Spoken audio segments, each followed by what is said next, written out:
শুভ সকাল। সবাই কেমন আছেন? আলহামদুলিল্লাহ আমি ভালো আছি। আজকে সকালে বৃষ্টি কম।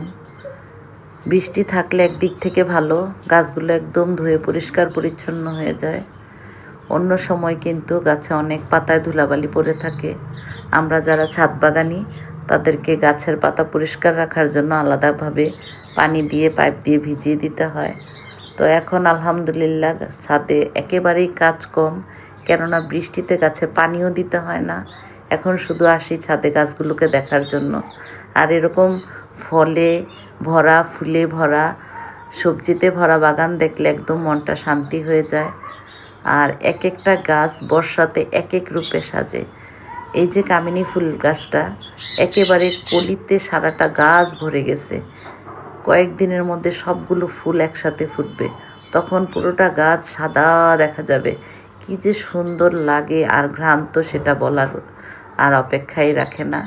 এই গাছগুলো সবগুলোই অনেক বছরের পুরনো গাছ, তাই অনেক বড় হয়ে গেছে। এগুলো যত্ন করার জন্য আমাকে প্রত্যেক বছর একবার গাছগুলোকে ড্রাম থেকে নামিয়ে কিছু শিকড় কেটে দিতে হয়, কেননা ড্রামে গাছ থাকলে গাছের শিকড়গুলো কিন্তু অনেক বেশি হয়ে যায়।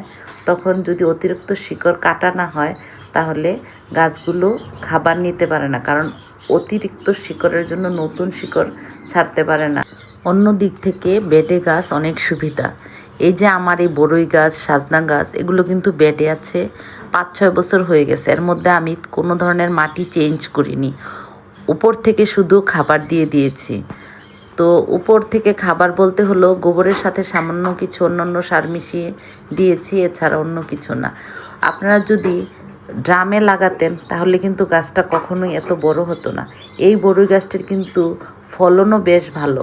সিজনের সময় দেখাবো ইনশাল্লাহ, একেবারে মাটির গাছের মতো বড়ই হয়। পাশাপাশি সাজনা গাছটিতে 12 মাস সাজনা ধরতেই থাকে। এটা হচ্ছে গত বছরের বড়ই গাছের একটি ডালার ছবি।